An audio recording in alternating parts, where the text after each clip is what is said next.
Hello, everybody. Jim Malone coming to you live on Dallas Trading Floor. It is Tuesday. Market a little bit down today. Oil's up, but everything else is kind of moving into place.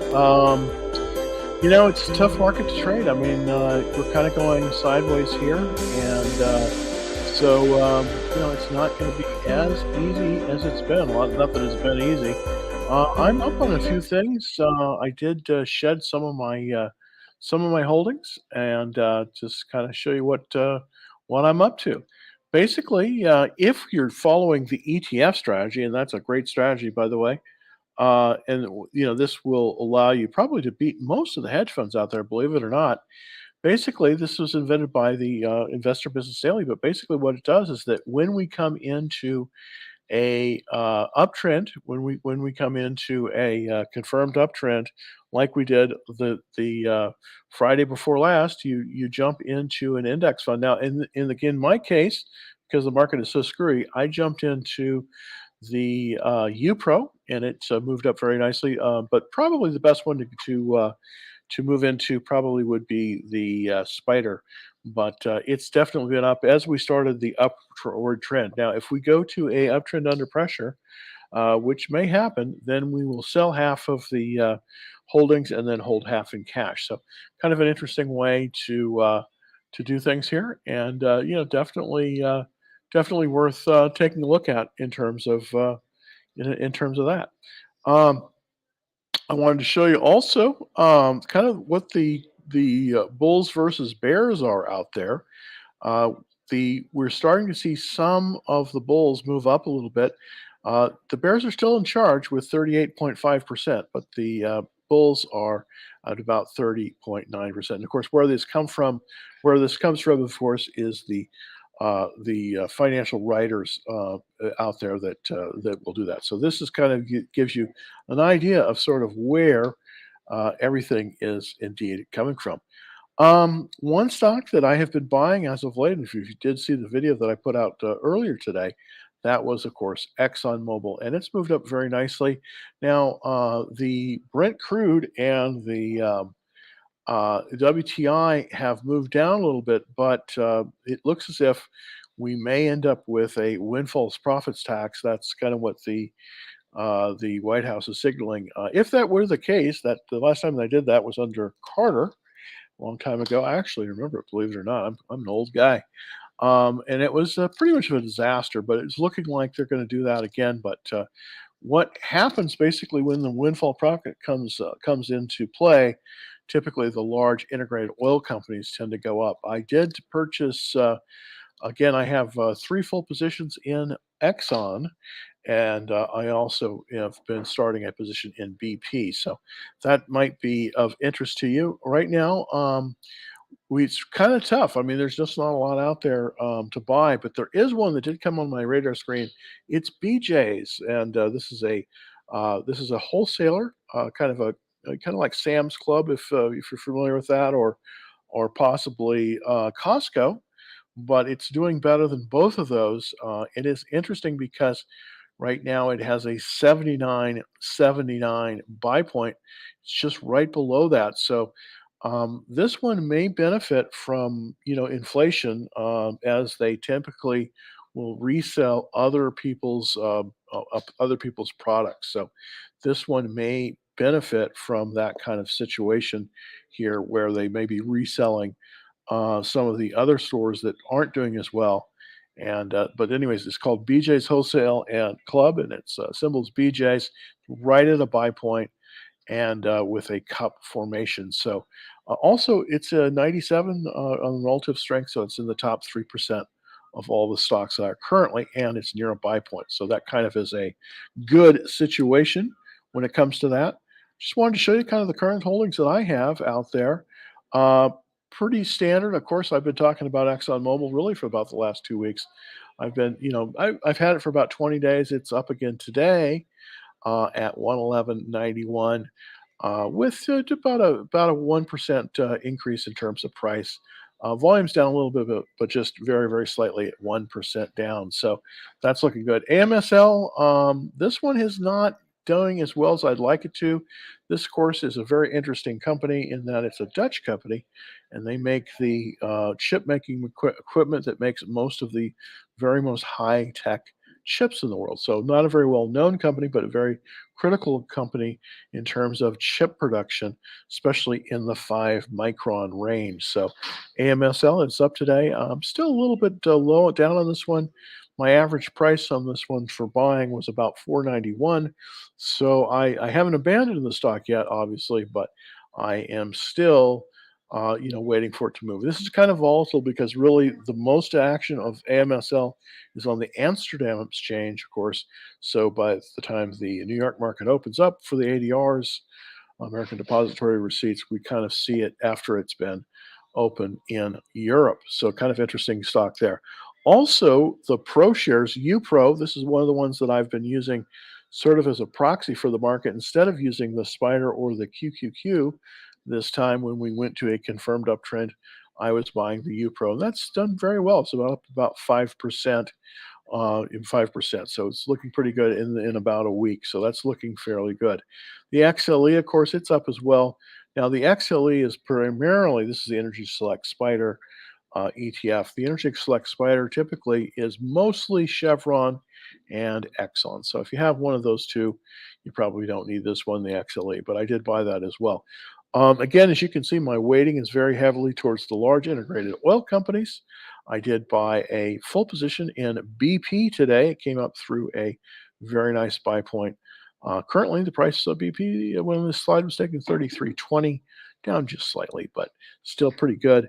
We will see how this one does. I'm trying to build a position in BP just because I do think that it probably will.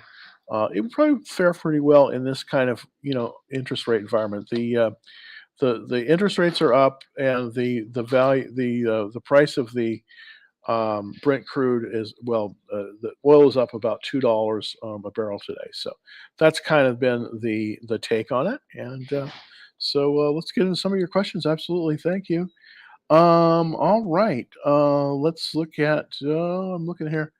Have you heard of Novatech? Yes, I have, and I probably would not be a buyer of it.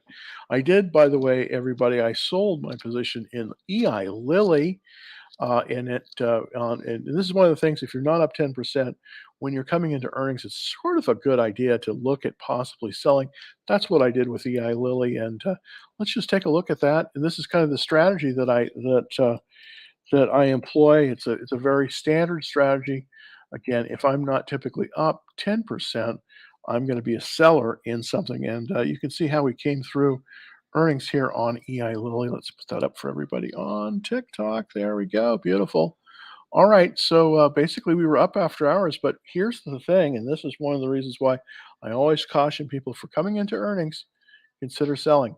And we were up here, and then boom, we retreated almost 3%. So if you come into the issue, I came in right here at the buy point on Lilly, basically 335 here, and then it marched all the way up above 350, and then boom, I was a seller right there, just right the day before earnings, and that's kind of what I like to do. Is in earnings season, I'm trying to see stocks that are going to be running up, and then I will sell them typically before earnings. This doesn't always work, obviously, nothing's 100%, but it's this very good. This is generally a very good idea. So typically, if I'm not up 10% on the stock, I will be selling it right before earnings. And the advantage of this, of course, is that, if you do this, you're going to probably lock in some earnings because people buy on rumor and they sell on news. So anytime there's a news event, that's when you probably want to be trying to sell on that. Now we're coming up on a Fed meeting, and of course they're probably going to be raising the rate at least 25 basis points, probably more like 50, and maybe as much as 75. So this is going to affect the market. I would recommend possibly if you're up on any interest rate sensitive stocks, such as some of the home builders or something like that. I doubt you're up on those. um, Selling before the earnings come. The Fed has a meeting. Why? Because that will probably adversely affect them. So There you go. All right, somebody from TikTok is interested, and I don't know why they're interested in this stock, but they're interested in looking at Robinhood. Of course, this was a favorite back, last year, but stocks are like fashion. They come in and they come out. Robinhood hasn't been doing very, very well, unfortunately. But and let's take a look at it, because I hope that you didn't write this one down. Remember, when you're buying a stock, you never want to let it run down more than about 10% because, well, 7% really, because here's the thing: you want to buy it on an upward trend and you want to sell it on an upward trend. And if it's on a downward trend, you just don't want to touch it. That's pretty much the deal. All right. Currently, Robinhood is, and of course, that's the online brokerage company, is selling basically for $11.88, and it's down tremendously. Would I buy this stock? Absolutely not. Even though it does have a fairly good relative strength of 72, which makes it in the top, well, 30% or so of stock market. But there are some bottom fishers that are looking at this one. I am not much of a bottom fisher when it comes to stocks. I still think that even though we're in an upward trend right now, we're probably still going to see some more movement down. Currently, with Robinhood, we only have a 5 out of 9 on the checklist, or basically 68. I'm sorry, 56% checklist. I typically don't. My minimum typically is going to be 6 out of 9 criterion. This one fails, so unfortunately, I think with this one we're just going to have to, look at something different. Look at something different for this one, and it doesn't work. This one just isn't working in terms of that. So no surprise there, because typically that's the deal with with stocks like this. Here's a stock that I did sell today, AEHR. Go Video is interested in this one. Let's look at it. AEHR, and part of the reason I did sell it was it just was underperforming. Um, and this has just been the kind of the way the market has been. I mean, it's just been punishing stocks. Typically, it's just been punishing what I consider good stocks. And as you can see, that's exactly what happened. I bought it right below the pivot here. I wrote it up, and then once it moved down below that pivot, you can see that I have two stop losses there. I just said, okay, I'm down too much. I made a little profit on it because I bought it as it was moving into the pivot, but basically I'm out of the stock now, and it does have a 98 relative strength, which is in the top 2% of all stocks, but the relative strength line is trending downward now. So probably not, unfortunately, a good thing. But did make a little bit of just tiny profit on it. This one has a 7 out of 9 checklist, so not a bad checklist. Just the market is not being very cooperative when it comes to semiconductor stocks, and that's the case with AMSL as well. It's one of the ones I have, and I may have been in this position. I'm still in that one, and I still definitely think it's a great stock, but uh, I haven't yet done anything there. All right. Okay. What is the checklist? Very, very good question. All right. What the checklist is that we have on every stock out there, we rate them to see if they're buyable or not. First of all, they have to have several things that are happening on that checklist. One of the things is in can slim trading, which is basically what we're doing here. What we want to do in can slim trading is we want to tip the scales as much as we can in our own direction. So what we do is we buy stocks as they come out of what they call bases. And by the way, if you're interested in a really, you can type in this in the Google. Just put in, cup with handle, those things, and you'll find out what a base is. As they come up out of a base, they come up to what they call the buy point, and we typically like to buy it right as it's coming up through that buy point. But we also have other criteria that we look at in buying stocks. First of all, we want to make sure that at least 5 major funds, and these are like mutual funds, own the stock because we want to see institutional investment in that stock. We also like to see the 30-day average of the stock above 10,000 shares, so we're not short on it. We also like to see it very close to its all-time high. Now, I know this sounds very strange to most people out here, but typically the way stocks work are that they will typically perform best when they're within 15% of their all-time high. So if a stock isn't in 15% of an all-time high, we typically won't buy it. And the reason is because there are other ones that are at that level, and it's more reliable in terms of upward motion. So we're in cancel investing, we are not essentially bottom fishers. What we do is we try to buy a stock that's on the upward trend. That's what we're always trying to do here. All right. Also, the current price needs to be above $10. Now, why is that? Well, typically below $10 in a share, any little volatility makes is exaggerated. So if you have a $1 move below $10, you're going to have essentially a 10% volatility. Well, our selling rules say that if a stock drops more than 7% from where you've bought it, you need to be selling it. Why? Because our studies have shown that anything below that, it's going to be very hard to get back to even. So, for instance, if you're down 8%, it takes approximately 10% to go. You have to move up 10% to get back to break even. If you go below 10% in terms of your loss, then you're looking at 15, and then it just gets worse and worse. So the rule is to typically sell when you're down 7%. And that's the reason why we typically don't like to buy stocks that are below $10 because it just starts too volatile, and it makes for the fact that we would have to probably sell just about everything that we got our hands on at one time or another. So also one of the things that in the checklist. We don't like to be below that $7. All right, let's take a look at Lilly and BP. I've owned both the stocks. I sold out of Lilly and I moved into BP, but let's look at Lilly first. And this again illustrates a rule that I use, and that rule is the 10% rule. There's a 7% rule and there's a 10% rule. And with the 10% rule, we don't want to typically hold a position through earnings if we are up less than 10%. And that was definitely the case here. When I bought Lilly, I bought Lilly on the 21st of October, and I bought a half position. And then basically it ran up, and then I was a seller, but I was a seller, and this is very interesting, I think.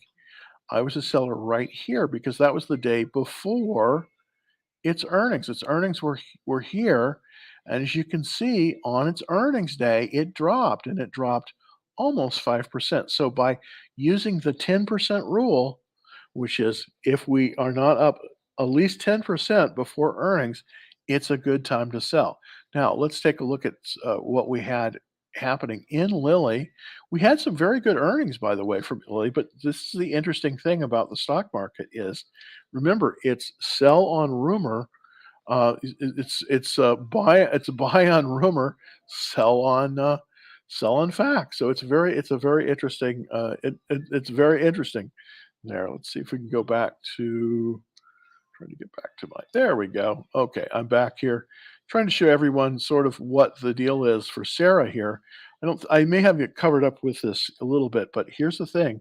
We did have an increase in sales on Lilly of 2%, and we had a nice increase in terms of profit of 12%, but yet it went down. And why is that? Well, it was less than what was expected. So remember, when we're coming into earnings, it's a good idea to use that 10% rule and sell if we have a situation where you're up less than 10% on it. Now, if you're more than that, then you probably wanna hold it. Now, what can you do in a situation like this? Well, sometimes if you're kinda close with 8%, then I mean, nothing is written in stone, but if you're up about 8% or so, what you can do is you can split it, you can sell half of it. If you're up about 8%, good idea is probably to sell half and lock in some profits and then carry the rest through. But definitely, if you're less than 10% coming into earnings, it's a good idea to take the money and run, and that's what I did with Lilly. Now, Let's take a look at BP for Sarah again. Thank you so much, because I did buy, I did buy just buy, BP. Let's get over to the BP chart. I did just buy BP, so put in BP there. There we go. This is in my Market Smith chart. So I'm going to take a look at this. I'm going to go over here to the daily chart to kind of show you what the price action is on it and kind of show you why I bought when I bought.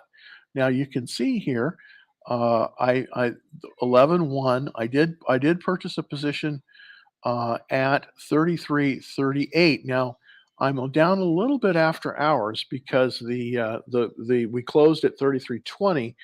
Now, hopefully, I'm right on this one, in that we did have a lot of movement into the stock 3 4 days ago. Now, we did have earnings, so I waited until after earnings to buy BP, and let's kind of take a look and see what happened with earnings, and if that was indeed the kind of a good thing or bad. Earnings were up, sales were up 53% for BP the last quarter, and the profits were up 162%. So that's awful lot. Now, even with that, it's still pulled back a little. It's still just kind of is sort of on the fence there. I do think with those kind of numbers, it's going to go up mainly because if we look at this stock, the return on equity is 17%, which is excellent. Cash flow for each share $1.37, and this is the most important thing: the PE ratio is 4. That means if you buy the stock and say it's a $30 stock, this is going to return to you, based on this price. At this price, it's going to return to you basically a quarter of the stock price. So the stock price, so it's going to return to you about $7, which is absolutely amazing. So with the BP stock, as you can see, we have uh, 289 funds that are in it, but only 2% is owned by funds. A lot of these are owned by pensions, or banks own BP. So this is stock that's been asleep for many years.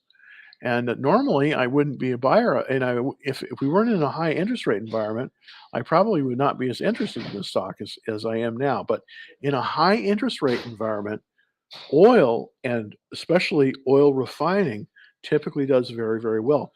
By the way, where there is a diesel shortage, and that is affecting the price of everything because everything gets on here on a diesel truck or ship or possibly railroad. So that's what's happening here. With BP, we have a 90. Uh, we have a 90 relative strength. That means in the top 10%, and we do have a situation where we're starting to see, at least on the years, this is going all the way back to 2019. As you can see, we've been in an upward trend on BP for 1 to 3 years. So this has been making new higher highs for the last 3 years. It really got back in 2019. This was at a all-time low, pretty much, well, not an all-time, but close to it, for many, many years, and it's been improving ever since.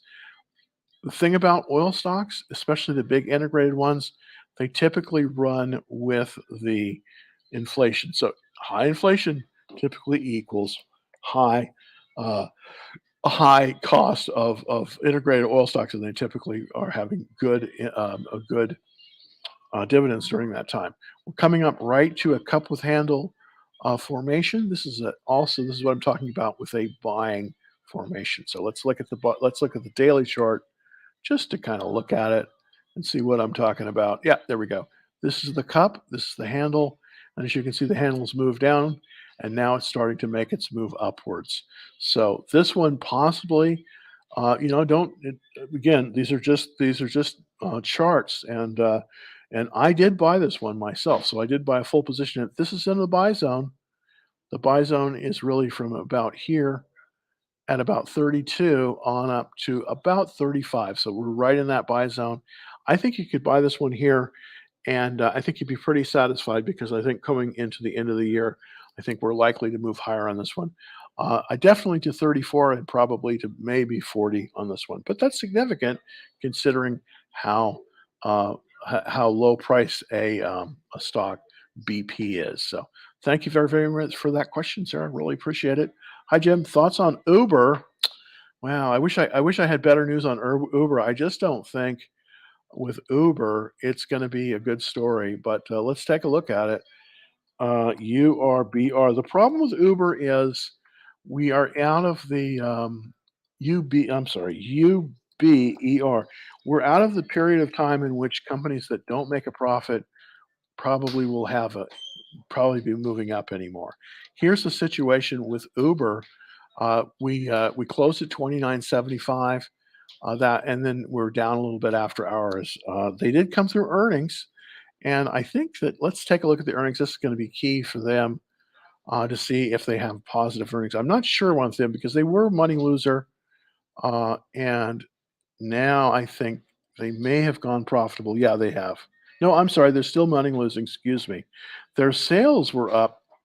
Uh, their sales were up 72%, but their profits, and this is the key, were down 61 cents a share. So really not something you want to be looking at Uber because in this particular market, stocks are being punished if they don't make a profit. Now, before when interest rates were low, almost near zero, that wasn't the case. Companies like Uber were not making profits, but the potential was there, and so they were being bid up. But right now, Uber, even with its cash flow, isn't making it.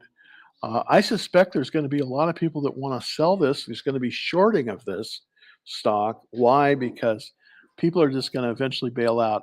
We've had a dropping number of funds in it, and we're currently down to 776 funds in this right now. So I wouldn't think this is a very good area. Let's see if we could potentially look at this for kind of adjust it for a short. I do think that we are in a situation with Uber where we may have a short potential here, and that would be as it moves up basically to the 50-day moving average, and we're getting close to that. So let's see if we can. I'm going to look at the overall chart here, and this is the monthly chart, really from the inception. So this is kind of a little jerky, herky jerky, but as you can see, it has been a downward trend.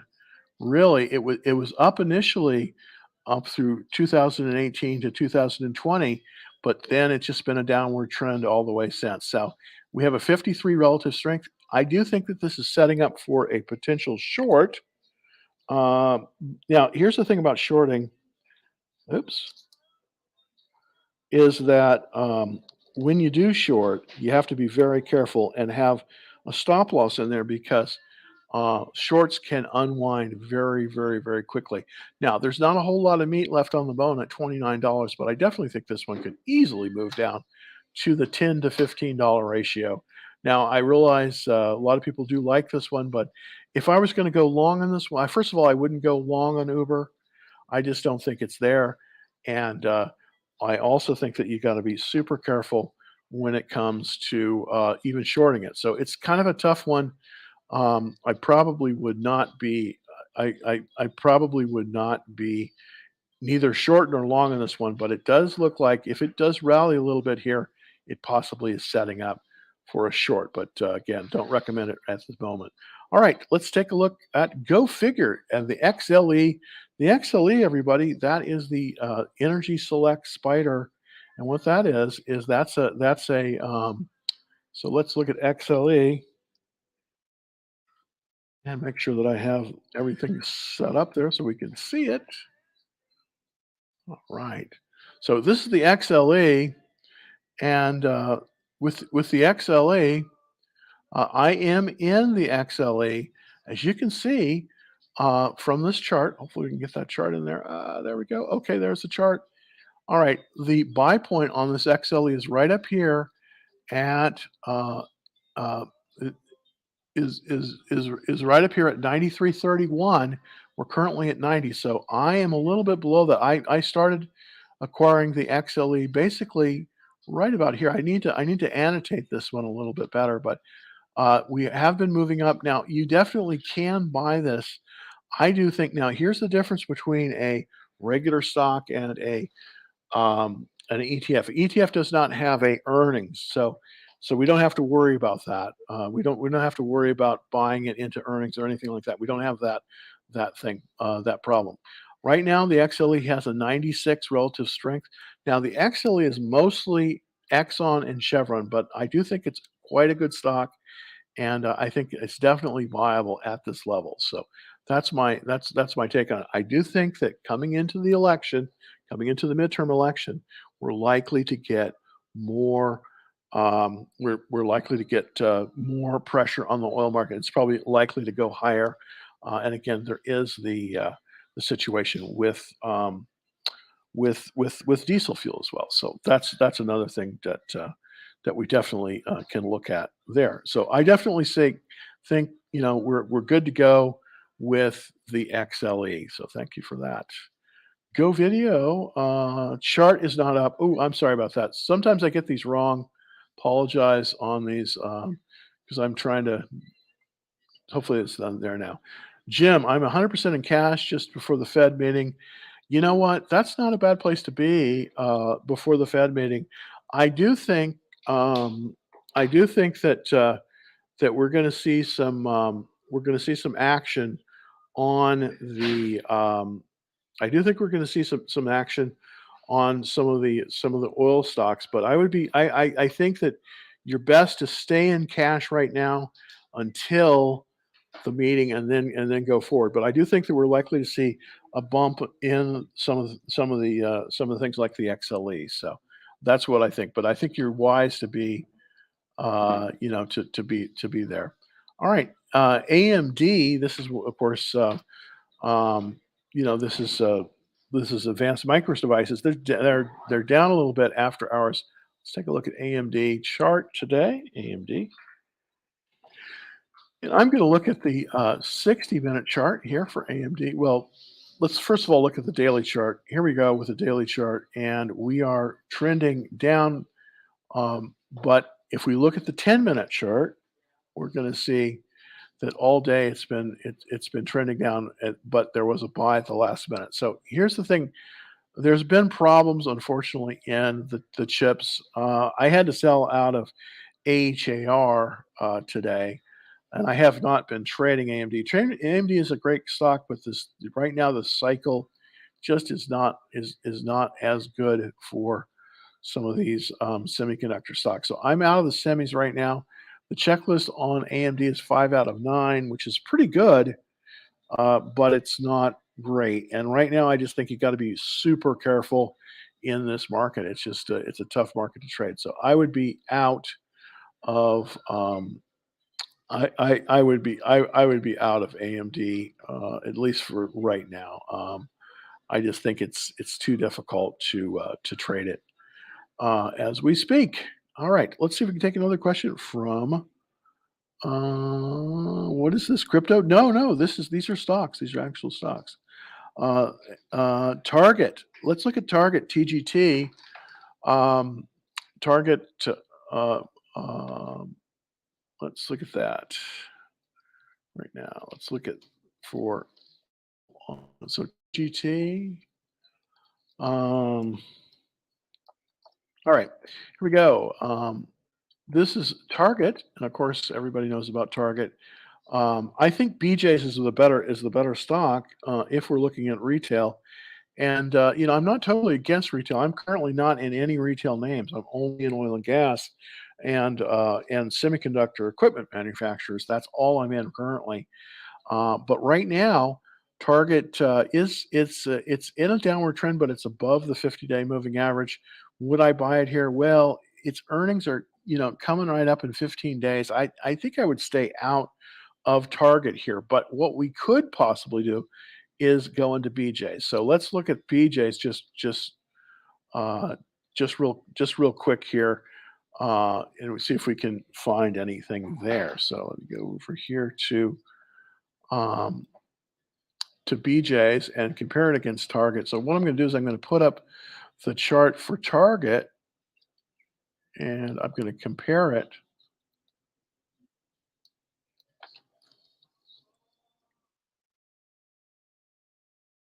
with BJ's. And the reason I want to put in BJ's here is because BJ's Here's the stock of the day, and I do think it's starting to pull away from Target, in terms of stock. So if you want to be in the retail, and that one might work very very well. So let's go over to the comparison chart.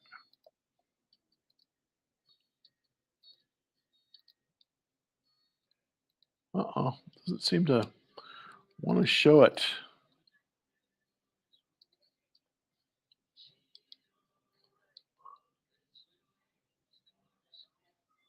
Let's see if I can get it back here.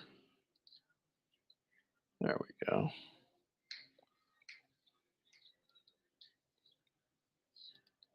Sometimes it's hard for me to get this comparison chart up. It takes a bunch of clicks. Well, it doesn't seem to be wanting to show, but unfortunately, I can't show it. I can't show that chart, unfortunately. But it definitely is. BJ is definitely outperforming Target. I wouldn't really recommend either of them, just because of the way the way it's running. The way it's running here. Okay, well, we got a few more questions. I'm sorry, trying to get to everybody as quickly as I can. All right, love selling puts. Appreciated the advice on the entry point. Yeah, that's really good, Charles. You're absolutely right. Charles is a little bit more advanced, obviously, trader than most people, but selling puts can be very, very profitable in this market. And basically, what he's talking about is, you take the stock price minus the volatility. And by the way, if you need to find out kind of what the expected volatility is going to be, at least during the range, what you can do is you can go to the nearest. You can take the call and the put that are right, basically at the closest to the date, and then that will give you a range, essentially a range of volatility. So that's another way to look at the expected move. That's kind of quick if you have access to some of those charts. So, but yeah, I mean, puts is the way to be right in this market. We're in a sideways market, and what I've been doing also is, with my winning stocks like ExxonMobil, I've been selling calls against them. That's another way to generate income as well. But puts are definitely a great in this market. So fantastic. The ready list. I should have the ready list up tomorrow. I don't have it right now, unfortunately. I didn't get through everything on that, but I will get to it for everybody. All right, Lisa, what's the link to the ready list? Oh, okay. I can show you a link to the ready list that I have. It hasn't been updated though. Let's go up here. I think I've got it. Yeah, here we go. This should be. Let me kind of put that up. Let me see if I can. Yeah, there we go. So we can get it bigger. There we go. Okay, so this is the current ready list that I have. Oh no, that's a subscribe list. Where's the ready list? TikTok. You know what? If you just go to www Dallas Trading Floor, you should be able to get the ready list. I think it's up there as well. I'm going to be updating that, so appreciate. So hopefully I'll have it. Maybe not tonight, but tomorrow definitely. I'll definitely have the ready list up. So again, all right, last question, and this is for Airbnb. Thank you, Mr. Jeet. So appreciate it. Let's look at Airbnb, see if there's anything there that we can talk about. Okay, let's go to Airbnb.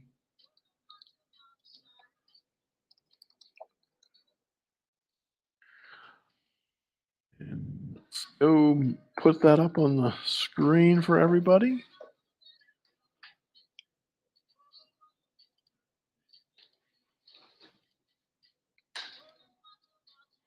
I don't know why it's not letting me show this.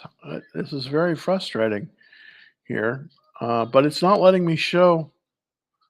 Screen share was canceled. Make sure that you click share. Okay, well, for some reason it's not letting me share, but let's try it again.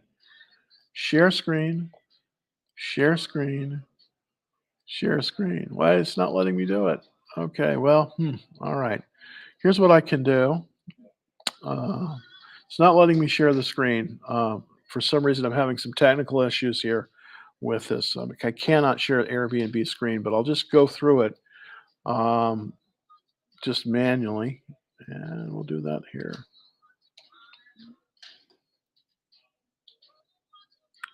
Let's see. We're gonna move that over here to this screen. See if we can share it. I don't think we can. Ugh, frustrating when the software doesn't cooperate. Um, Here's the thing with Airbnb. I think it's just in a downward trend. It's at the bottom of a consolidation.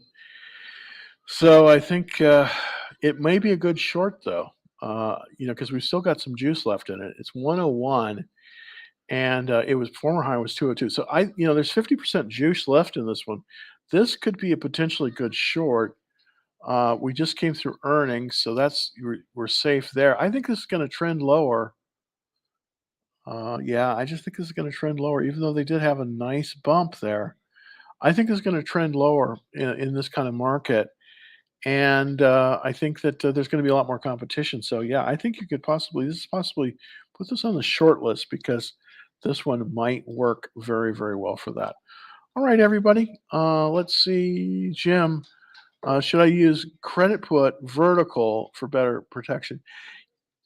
You know what? I like that better. I think you definitely need to protect yourself in this market because it's so volatile. It can snap back on you, Charles. So I definitely like that. I definitely like the idea of a credit put vertical. You always want to be in the credit position as much as you can, and especially in this now. So I definitely like that idea. That's a good idea. Very very good idea. Any thoughts on Meta? Oh gosh.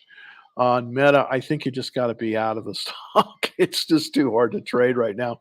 It took that quarter, it lost a quarter of its value in one day, and I think it's likely to head even lower, so but I don't wanna short it, and the reason I don't wanna short it is because I think there's gonna be a lot of other people shorting it, and there could be a massive short squeeze on it, massive, massive short squeeze.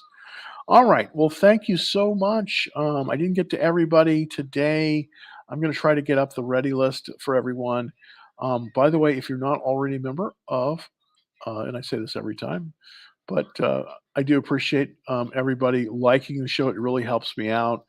I'm trying to, run this on a shoestring, as you can tell by by my technical glitches. Um, I like to run them on the shoestring, and I try to, have it available for everyone. So please, it really helps us getting it. It really helps us get it out there. If you could like the show and subscribe, that would be fantastic. It does it really makes a difference. So please like that show and subscribe as well to the YouTube channel. And if you're on TikTok, um, you know, uh, please like it as well because we have lots and lots of viewers on TikTok, well over 103,000. So appreciate that very, very much. I'll be back tomorrow at 5 o'clock. And till then, happy trading.